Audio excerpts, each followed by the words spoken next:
വളരെയധികം സന്തോഷം തോന്നുന്ന നിമിഷങ്ങൾ. ഇതിലേറ്റവും ചെയ്തൊക്കെയായിട്ട് ഞാൻ ചോദിക്കാറുള്ളത് വളരെയധികം ഭാഗ്യം വേണ്ട ഒരു കാര്യം എന്ന് പറയുന്നത്, ഈ സിനിമ ഇത് ഫിലിമിലാണ് ഷൂട്ട് ചെയ്തിരിക്കുന്നത്. ഞാൻ ചോദിച്ചത് എങ്ങനെ കിട്ടി? കാര്യം ഇത് 24 വർഷം കഴിയുമ്പോഴത്തേക്കും ഇങ്ങനൊരു സിനിമ ചിലപ്പോൾ ലാബിൽ നിന്നൊക്കെ നഷ്ടപ്പെട്ടു പോവാം. പക്ഷെ അതാണ് ഭാഗ്യം എന്ന് പറയുന്നത്. ആ സിനിമയുടെ പ്രിൻ്റ് പ്രസാദിലുണ്ടായിരുന്നു. ഒരുപാട് സിനിമകളുടെ പ്രിൻ്റുകളില്ല, അതെല്ലാം നഷ്ടപ്പെട്ടു പോകും ഇതൊന്ന് പ്രോപ്പറായിട്ട് പ്രിസർവ് ചെയ്യുന്നില്ലെങ്കിൽ. അപ്പം അതിൽ നിന്ന് തന്നെ ഈ സിനിമയ്ക്ക് എന്തോ ഒരു ഭാഗ്യമുണ്ടെന്ന് ഞാൻ വിശ്വസിക്കുന്നു. ഇതിൽ പറയുന്നത് ആർക്കോ ആരോടോ എന്തോ പറയാനുണ്ട്. പക്ഷെ ഇപ്പം ഞങ്ങൾ മനസ്സിലാക്കുന്നു, ഞങ്ങൾക്ക് നിങ്ങളോട് എന്തോ പറയാനുണ്ട്. ഈ സിനിമ അത്രയും എനിക്ക് ഏറ്റവും ഇഷ്ടപ്പെട്ടൊരു സിനിമകളിലൊന്നാണ്. ആസ് ആൻ ആക്ടർ ഇപ്പോഴും ഞാൻ ഇടയ്ക്കിരുന്ന് ഇതിൻ്റെ സിനിമകളിലെ പാട്ടുകൾ കാണാറുണ്ട്. എന്തൊരു മഹാനുഭാവലുമായാലും മറ്റു പാട്ടുകളൊക്കെ ഞാൻ കാണാറുണ്ട്. ഇതിലെൻ്റെ കൂടെ അഭിനയിച്ചിരിക്കുന്ന ആൾക്കാരെ ഞാനിപ്പോൾ ഓർക്കുകയാണ്.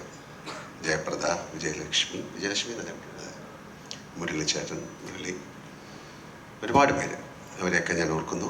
എന്തുകൊണ്ട് ഈ സിനിമ ഓടിയില്ല എന്ന് പറഞ്ഞു കഴിഞ്ഞാൽ, ഇപ്പോൾ അദ്ദേഹം പറഞ്ഞ പോലെ ഇത് കാലം തെറ്റി വന്ന സിനിമ എന്നൊന്നും പറയുന്നില്ല. എന്തെങ്കിലും കാരണം കാണും. അന്ന് ആർക്കും എന്തോ ആരോടോ പറയാനുള്ളതെന്ന് മനസ്സിലായിട്ടുണ്ടാവില്ല.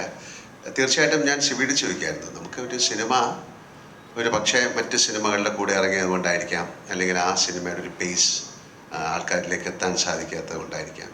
പക്ഷെ അന്ന് ഈ സിനിമ കണ്ടപ്പോൾ എല്ലാം അത്ഭുതമായിരുന്നു. അതിൻ്റെ സൗണ്ടായാലും മ്യൂസിക് ആയാലും ക്യാമറ ആയാലും എല്ലാം.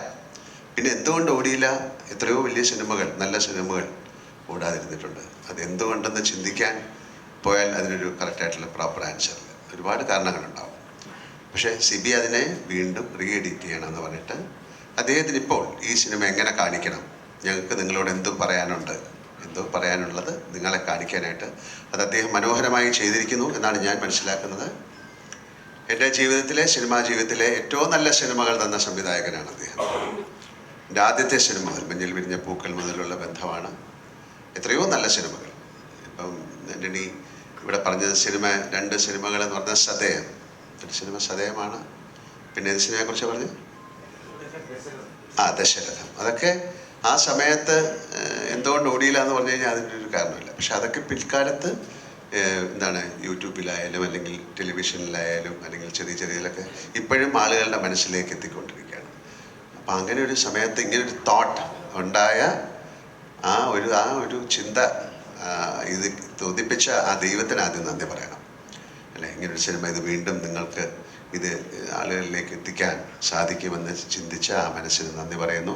ഇതിൻ്റെ പുറകിൽ പ്രവർത്തിച്ച എല്ലാവർക്കും ഞാൻ നന്ദി പറയുന്നു. എനിക്ക് ആസ് ആൻ ആക്ടർ ഏറ്റവും വളരെ വേണ്ടപ്പെട്ടൊരു സിനിമയാണ്. വളരെ അത്യപൂർവമായിട്ട് സംഭവിക്കുന്ന കാര്യങ്ങളാണ്. ഹിന്ദി സിനിമകളൊക്കെ വീണ്ടും ബ്ലാക്ക് ആൻഡ് വൈറ്റ് സിനിമകളൊക്കെ എടുത്ത് കളർ ചെയ്തൊക്കെ വീണ്ടും കാണിച്ചിട്ടുണ്ട്. പക്ഷെ അതുപോലല്ല ഇവിടെ പ്രോപ്പറായിട്ട് ഒരു സിനിമ അല്ലെങ്കിൽ അതിൻ്റെ ഫിലിം സൂക്ഷിക്കുക അങ്ങനെയൊക്കെയുള്ള കാര്യങ്ങളില്ല. കാര്യം പല ലാബുകളും ഇപ്പോൾ ഇല്ല, അതൊക്കെ മാറിപ്പോയി. ഇവിടെയൊക്കെ വലിയ കെട്ടിട സമുച്ചയങ്ങൾ വന്നു. അപ്പോൾ അതിൽ ഒരുപാട് സിനിമകളുടെ പ്രിൻ്റൊക്കെ നഷ്ടപ്പെട്ടു പോയി, എത്രയോ സിനിമകളുടെ. പക്ഷേ ഇത് അവിടെ ഇരുന്നത് വീണ്ടും ഈ സിനിമ കേരളത്തിലെ പ്രേക്ഷകർ അല്ലെങ്കിൽ ലോകത്തിലുള്ള മലയാളികൾ കാണണം, അല്ലെങ്കിൽ മറ്റു ഭാഷയിലുള്ള ആൾക്കാർ കാണണം എന്നുള്ള അതിൻ്റെ അകത്തുള്ളൊരു ആഗ്രഹം ഈ സിനിമയ്ക്കുണ്ടെന്ന് ഞാൻ വിശ്വസിക്കുന്നു. അപ്പോൾ സിയാദ്ക്കയുടെയും എൻ്റെയും അല്ലെങ്കിൽ സിബിയുടെയും ഇവിടെ ഇരിക്കുന്ന എല്ലാവരുടെയും, ഇതിൽ പ്രവർത്തിച്ച എല്ലാവരുടെയും ഒരു ആഗ്രഹവും സ്നേഹവും ആ സിനിമയിൽ ഉണ്ടായിരുന്നത് കൊണ്ടാണ് അത് വീണ്ടും നിങ്ങളുടെ മുന്നിലേക്ക് എത്തുന്നത്. ആ സിനിമയ്ക്ക് എല്ലാ ഭാവുകങ്ങളും ഞാൻ നേരുന്നു. ഞാനും അതിൻ്റെ ഒരു ഭാഗമാണ്. എന്നാലും എല്ലാവിധ ഭാവുകങ്ങളും ആ സിനിമയ്ക്ക് ഉണ്ടാകട്ടെ. നല്ല നല്ല സിനിമകളുണ്ടാകട്ടെ. അത്തരം സിനിമകൾ കാണാൻ നല്ല പ്രേക്ഷകരുണ്ടാകട്ടെ. ആ സിനിമകളിലൊക്കെ അഭിനയിക്കാൻ ഞങ്ങൾക്കും ഭാഗ്യം ഉണ്ടാകട്ടെ. Thank you very much.